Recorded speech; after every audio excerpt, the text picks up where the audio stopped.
la taverne. Aujourd'hui on se retrouve pour une nouvelle vidéo dans laquelle je vais vous présenter le nouveau supplément de Saga qui s'intitule Saga l'âge de la magie. Saga jusqu'à présent c'était centré sur l'historique avec la chute jusqu'à la chute de l'Empire romain puis le temps des croisades. Là, Saga part dans une nouvelle direction avec l'âge de la magie, puisque comme son nom l'indique, il va y avoir l'introduction donc de la magie dans l'univers de Saga, mais aussi de l'aspect fantastique, avec des monstres, des géants, des dragons, et des unités comme les paladins, des répurgateurs, etc., etc. Donc en fait, on rentre vraiment dans l'aspect fantastique, tout en gardant le principe de Saga, c'est-à-dire un jeu d'escarmouche qui repose sur un plateau et des combinaisons de dés pour booster vos figurines. Voilà un peu la présentation générale. Dans un premier temps, je vais présenter le supplément, le découvrir et vous le faire découvrir. Moi, je vais faire une présentation assez rapide.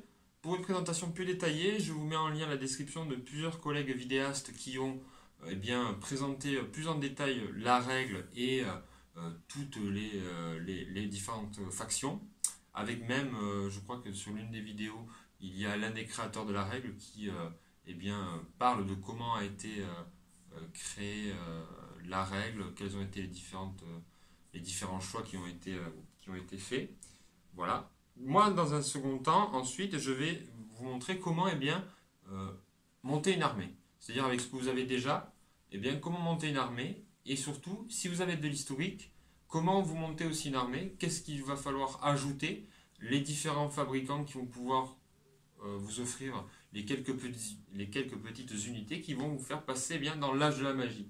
Parce que je pense que l'intérêt aussi de ce supplément, c'est de parler à deux communautés de joueurs qui s'ignorent un peu, c'est-à-dire les communautés de joueurs historiques et fantastiques, puisque les joueurs d'historique, en ajoutant 3-4 figurines, évidemment des monstres souvent, vont pouvoir jouer à l'âge de la magie. Et ainsi faire un peu l'union entre ces deux communautés. Et c'est pour ça que moi je suis assez intéressé par ce supplément, parce que je pense qu'il permet de faire le lien entre les deux, du moins il offre cette possibilité-là. Voilà, c'est parti donc pour la découverte de ce supplément de Saga, l'âge de la magie.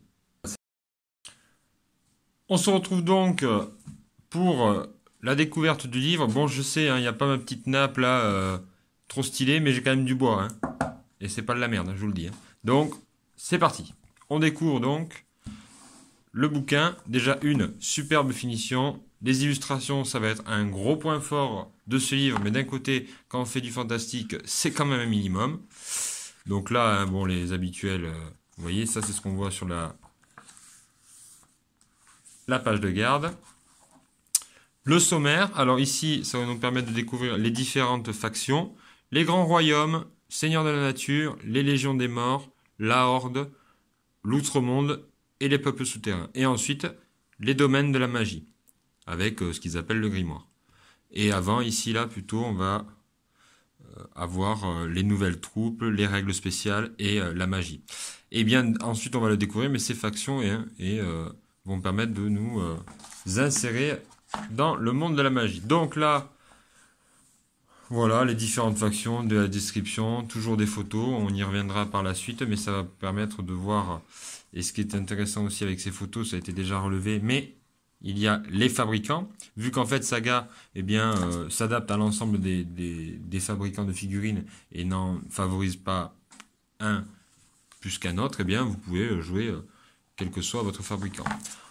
Ici, on parle des plateaux de combat, je vous les fais découvrir, là, hop, en fonction des nouvelles factions, vous allez avoir des nouveaux plateaux de combat, comme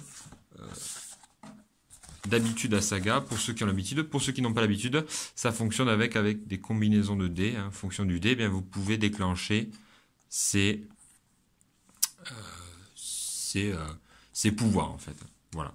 Donc, vous avez des jeux de dés. Évidemment, en fonction de la faction que vous allez jouer, il va falloir investir dans le jeu de dés en fonction de la faction. Mais ça aussi, pareil, c'est habituel. Donc, les nouvelles troupes, vous avez les seigneurs, guerriers, levés, ça,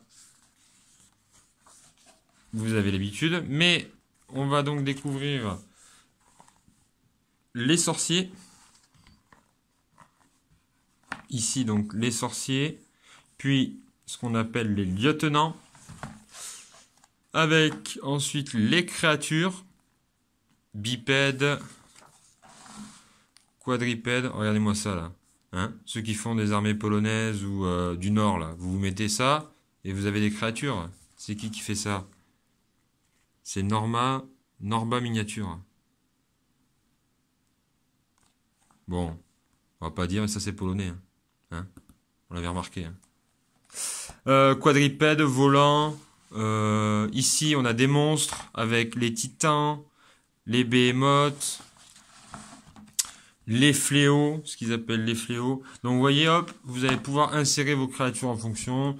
Il y a des capacités spéciales, il y a les machines, machines statiques, machines mobiles. Vous pouvez même regarder là une machine naine qui vole. Enfin, c'est quand même assez cool. Et là, on va avoir toutes les règles spéciales et nouveaux équipements qui sont liés à, évidemment, à ces monstres.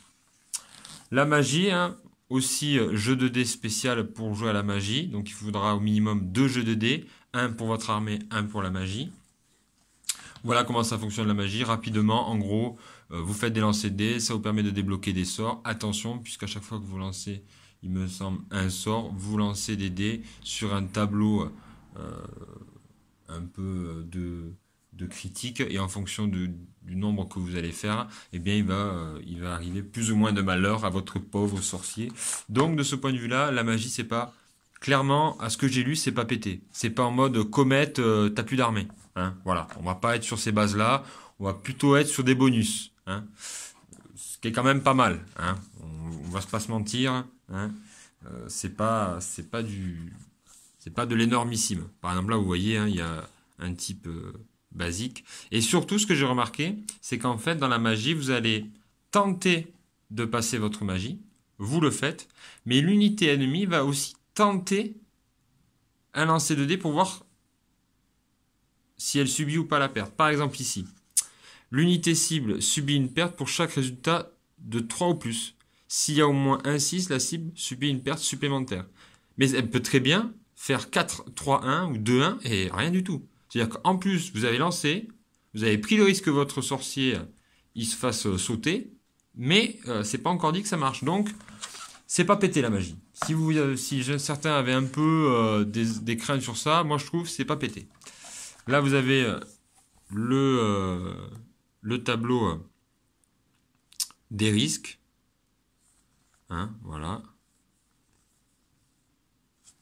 Attention aux 12 et au double 1, hein, double 6 et double 1, souvent, ben,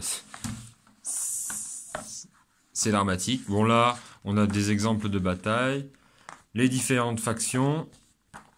Ça, hein, ça c'est du polonais, ça encore. Hein. Du Yadouk. Hein. J'espère qu'ils sont aussi forts qu'en réalité.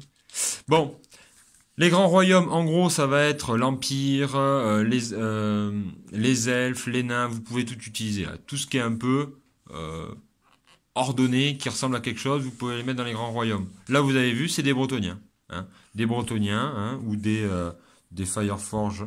Hop, vous faites votre armée, votre trébuchet, et vous avez votre armée de... Donc là, les capacités spéciales de la faction. Là, ça va être le paladin. En plus, à chaque fois, vous avez des bandes légendaires que vous pouvez ajouter, un peu comme les héros charismatiques qu'il y avait ou légendaires qu'il y avait à Saga. Et bien là, c'est représenté par des bandes, voilà, et qui vont plus ou moins modifier vos troupes. Là, c'est la découverte du plateau par un sorcier, qui en gros, c'est des petites aides pour un peu vous permettre de vous familiariser au jeu. Le Seigneur de la Nature. Les légions des morts, à chaque fois vous avez une couleur différente pour chaque armée. La horde, puis l'outre-monde. Et on en a fini, non, il manque encore les peuples souterrains. Donc vous voyez, vous avez ces différentes factions, et en fonction à chaque fois, vous allez avoir Bon, déjà de très belles illustrations, mais voilà. Par exemple, pour la Horde, le champion, il y avait les chars de guerre. Pour le peuple souterrain, vous allez avoir donc l'alchimiste, les équipes de destruction, etc., etc. Donc vous voyez, en fait, chaque faction a ses règles, ses unités spéciales, et vous allez pouvoir comme ça monter des armées. Et des restrictions, par exemple, moi j'ai surtout lu les grands royaumes. Ben, les grands royaumes, ils ne peuvent pas prendre de créatures volantes. Ils peuvent avoir qu'une seule unité de créature. Voilà, c'est un peu leur limite. Il me semble que l'outre-tombe ne peut pas avoir de levée. Voilà. Donc en fait, à chaque fois, ça permet bien de construire votre armée en fonction des petites restrictions que l'on vous donne. Donc ensuite, on passe au grimoire. Toujours beau, hein, la présentation. Avec les différentes magies. Donc vous allez avoir l'énergie, la lumière, la terre, le métal. Et en fonction des factions, vous n'avez pas accès à toutes les magies. Par exemple, clairement, la Légion des Morts, ils vont pas avoir la magie de la lumière. Hein. Ça c'était marqué un peu dans le titre. Par contre, les grands royaumes, ils vont avoir accès à l'énergie et la lumière. Donc ça permet un peu d'obliger le sorcier à aller chercher dans 2 grandes familles et pas faire un peu n'importe quoi. Ok. Il y a toujours un effet minimal, optimal, maximal. Et en fonction, eh bien, il faut réussir ces G2D. Voilà, donc vous avez les différentes parties. Là, à mon avis, ça, vous pouvez vous l'imprimer, vous découper, et en fonction des 3 sorts que vous allez choisir, puisqu'en fait, c'est 3 sorts par sorcier, vous allez pouvoir composer une sorte de deck de cartes. Je sais qu'elles sont aussi, vous pouvez les acheter en ligne. Voilà. On revient sur les différents aspects de la magie. Et on a déjà fini avec un tableau récapitulatif. Là, on a les différentes fiches où vous pouvez découvrir les différentes combinaisons. Là aussi. Pour moi, hein, c'est en fait c'est la lignée des autres suppléments saga, c'est-à-dire c'est propre, c'est bien expliqué, c'est très facile d'accès. Vraiment, c'est vraiment sympa. Maintenant, il va falloir y jouer pour voir l'équilibre entre les différentes factions et l'équilibre des différents plateaux. Mais ça, c'est comme d'habitude, c'est que dans le jeu qu'on va pouvoir un peu voir eh bien l'équilibre des forces entre les différentes factions. Mais je pense que s'étant lancé là-dedans, pas le risque qu'ils prennent, mais ils ouvrent un nouvel univers. Les gens de ces studios Tomahawk ont, à mon avis, fait en sorte que l'ensemble des factions soit jouable et surtout équilibré. Ça, je pense que il n'y a pas de risque de ce point de vue-là. Voilà, donc une découverte assez rapide du livre. Maintenant, on va passer à comment monter son armée pour Saga, l'âge de la magie. Allez, c'est parti. On se retrouve maintenant pour voir un peu comment construire son armée Saga, âge de la magie. Alors, il y a très longtemps, hein, quand j'étais encore au lycée, j'avais commencé une armée avec les petits moyens que j'avais de haut elfe, en achetant sur Warhammer Forum un peu les surplus des gens, etc., ce que revendaient. Voilà, je m'étais fait ma petite force. Puis quand je suis arrivé à avoir à peu près 1500 points, on m'a dit, il y a la nouvelle version, il faut passer à 3000 points. Là, j'ai fait non, ça va pas être possible. Hein. Là, ça va pas être possible. Donc, cette armée n'a jamais trop servi. Et bon, je l'ai gardée. Hein, et là, elle va ressortir. Là, je vais la ressortir parce que, bien évidemment, on peut jouer avec maintenant. Hein. Voilà. Donc, c'est parti. On va voir comment, avec les reliquats de cette armée, eh bien, on peut faire une armée Saga Âge de la Magie. Alors là, ici, je vous ai représenté les différents soclages, hein, avec le minimum, etc. Donc, on va commencer tout simple, hein, avec des levées. À chaque fois, il faut, pour que ça soit des gardes ou des levées, un minimum. Donc, on regarde, ben, ça passe en termes de minimum de socle. Ben là, vous allez par exemple avoir vos 12 levées, hein, d'archers. Voilà, hop, ça va vous faire déjà 3. Hop. Donc voilà, je les mets, mais en gros, les archers, vous allez pouvoir vous en servir pour faire vos levées. On va prendre peut-être aussi des gardes. Ben alors, des gardes, hop, vous pouvez aller chercher vos gardes ici. Il me semble les gardes, c'est par 4. Hop, vous avez vos gardes ici. Vous pouvez prendre des guerriers. Là, j'ai choisi les gardes phénix, donc vos guerriers. Donc c'est par 8, il me semble, les guerriers. Hop, vous allez pouvoir prendre vos guerriers là. Donc vous voyez déjà là, hop, ben, j'ai quelques points de saga. Je peux me faire une autre unité de garde. Hop, si jamais je peux prendre des guerriers montés, puisqu'il faut un minimum, là encore ici. Hop, ça passe en termes de minimum. Donc au niveau du soclage, il n'y a pas de souci, puisque vous voyez les soclages sont assez larges. Je crois que c'est sur du 20 sur 20 qu'il faut au minimum. Là, ici pour le seigneur, c'est quand il est monté. Là aussi, c'est quand c'est monté. Et ça, c'est au maximum. Votre seigneur, il peut faire ça. Oui, ça passe. Voilà. Donc si je veux, je peux mettre le seigneur sur dragon. Mais moi, je vais plutôt prendre en mode créature. Monstre, pardon. Donc, si vous voulez, vous pouvez faire aussi des guerriers ou des gardes montés. Hop. Prenez des gardes montés. Ou des guerriers, en fonction. Et hop, vous faites là votre cavalerie. Et là, déjà, vous commencez quand même à avoir pas mal de points de saga. Hein. Mais c'est pas fini. Hein. Puisqu'il va falloir, évidemment, on est à l'âge de la magie, un magicien. Pif. Mais pourquoi un et pas deux? Deux magiciens. On a vu que les royaumes, les grands royaumes, ils pouvaient avoir des héros. Donc vous pouvez très bien imaginer avoir un paladin, deux paladins, en sachant que bon, rapidement, mais si vous mettez un paladin, ça peut remplacer deux gardes, 4 comme ça, ou 6 levées. Enfin voilà, à chaque fois, il faut vous retirer les figurines de bande que vous avez pris pour pouvoir en fait upgrader certains en garde, en paladin ou en lieutenant. Hein, ça veut dire que si vous voulez prendre un paladin, mais par exemple, là, il va falloir retirer 2 gardes. Et hop, vous avez votre paladin. Si vous voulez un deuxième paladin, ben hop, vous enlevez encore. Voilà. Donc là, vous avez les paladins, les sorciers. Vous voulez un monstre, vous prenez le dragon et vous avez votre monstre, ici. Si jamais vous voulez des machines de guerre, parce que la particularité des grands royaumes, c'est les machines de guerre. Mais pas de souci, hop, balistre, vous faites un socle là, minimum, et vous faites votre balistre. Vous voulez des créatures, on a vu que les grands royaumes, c'est pas des créatures volantes. Eh bien, vous pouvez très bien faire votre chariot.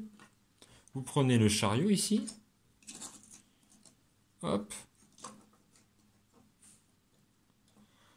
On va le socler. On met les unités qui vont bien.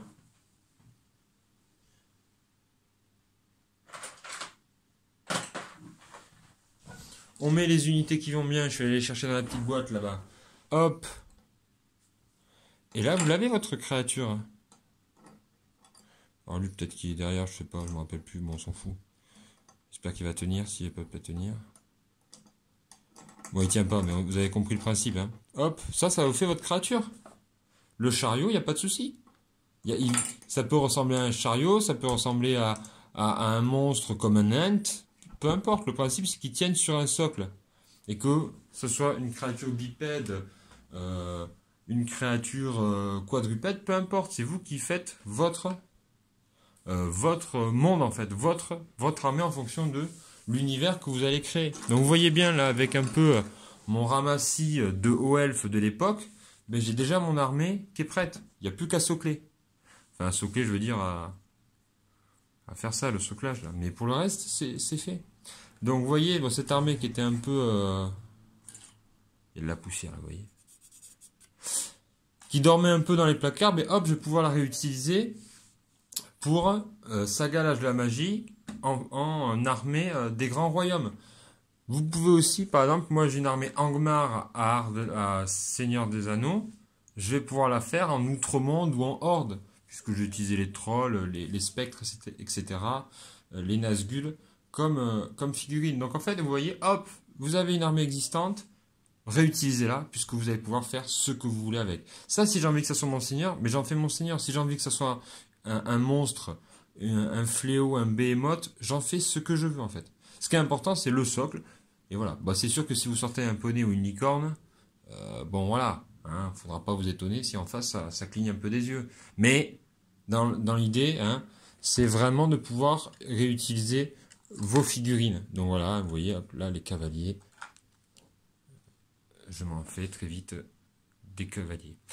Donc ça c'était pour l'armée fantastique. Si vous avez une armée historique, c'est pareil. Vous allez prendre votre base d'historique et y ajouter des figurines. J'ai eu des idées pour cela et on se retrouve tout de suite pour voir un peu comment ajouter et quelle unité ajouter en fonction un peu des armées que vous avez. Allez, à tout de suite. On se retrouve donc pour ceux qui veulent basculer de saga historique à saga Âge de la magie. Pour ça, il va falloir juste faire quelques petits achats, quelques petites acquisitions pour avoir les quelques unités qui vont faire basculer votre armée du côté fantastique.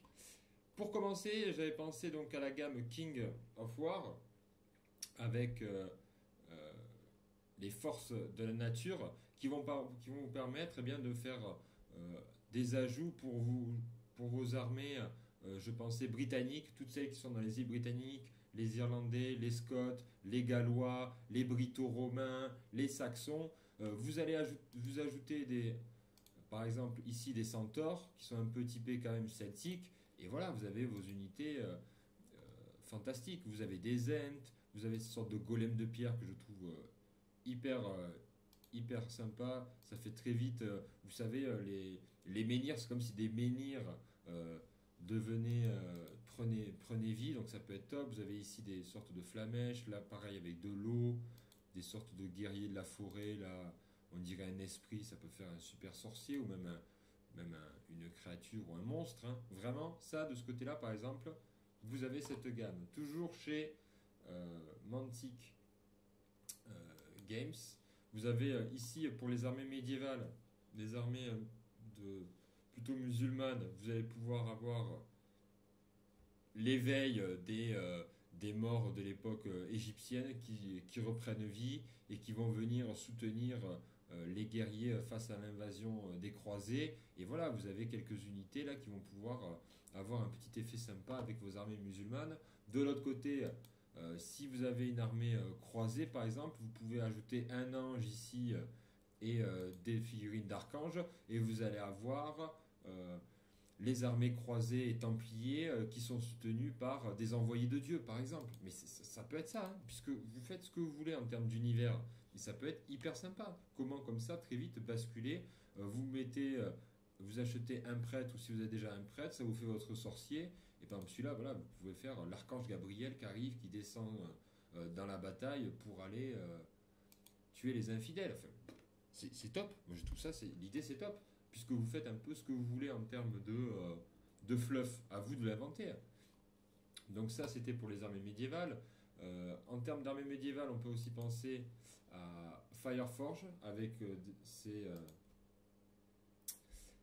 Pégases là, ces chevaliers Pégases, pareil, pour un peu avoir dans vos armées, par exemple, polonaises, je sais pas moi, russes, vous mettez ce Pégase, ou même teutonique, imaginons teutonique, vous mettez un Pégase et un sorcier, et hop, vous avez votre armée de sagage de la magie.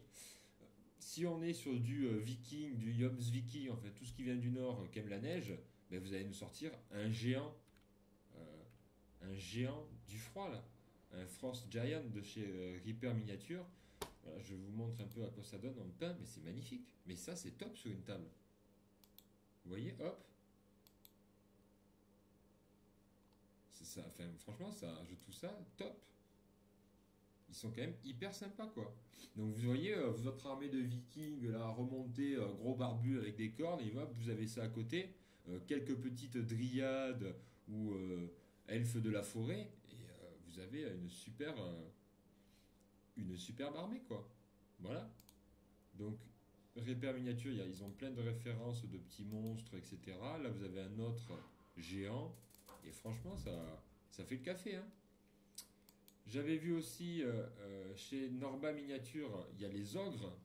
Si vous avez des armées, je pense, mongoles ou des steppes, hop, vous avez votre ogre là qui fait bien asiatique là, pareil pour eux, vous voyez, avec leur sorte de grosse moustache là.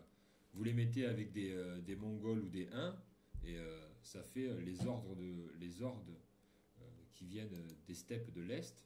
Si vous avez une armée médiévale, et hop, vous allez chercher aussi des Pégases là, euh, du côté de cette gamme-là. Donc vraiment, vous avez une diversité pour aller juste apporter les deux trois figurines qui vont hop, vous faire basculer dans l'âge de la magie. Et même si vous êtes... si vous avez des armées antiques, vous dites oui, mais moi j'ai une armée... c'est une armée de l'époque... par exemple, je sais pas moi, une armée de l'époque antique, des Grecs, des Macédoniens, mais pas de souci, hein, puisque vous avez une gamme hyper sympa chez Wargame Foundry, donc c'est en fantastique, Greek Mythology, et allez hop, un centaure mécanique là, des centaures, Cerbère, et c'est top ça, des harpies, mais même pour quelqu'un qui veut juste une armée sympa, ben vous avez quand même des références hyper cool. Regardez, une hydre, des pégases, et voilà quoi. Des squelettes, enfin, elles sont quand même top, et ça peut faire une armée. Vous avez déjà votre base là de hoplites, et vous nous ajoutez Méduse, un Pégase et une hydre, et Médusa avec les Gorgos là, enfin c'est les Gorgones, pardon, et voilà, c'est cool. Enfin, ça peut, sur une table, ça peut être vachement sympa, je trouve. Donc voilà, il y a vraiment une diversité de fabricants. Donc je résume, là vous avez Wargame Foundry pour tout ce qui est antique. Vous allez avoir Mantic Games avec une diversité de choix aussi pour faire votre armée. On a dit aussi, il y a Repair Miniature, il y a Norba Miniature et enfin Fireforge Games. Si jamais vous en avez d'autres, vous les mettez en commentaire pour les gens de la communauté qui veulent eh bien, monter des armées. Et voilà, partagez vos idées. Moi, je vous ai donné quelques pistes. À vous aussi de partager les vôtres en commentaire ou sur la page Facebook. Voilà, pour que bien, on puisse avoir des petites idées pour un peu se lancer des petits défis. Ça peut être hyper sympa. Voilà. Et bien, c'était tout pour cette présentation de Saga Âge de la magie et aussi les idées pour faire une armée. J'espère que ça vous a plu. N'hésitez pas à liker, à partager la vidéo. C'est toujours bien et on se retrouve très vite sur la taverne. Allez, ciao!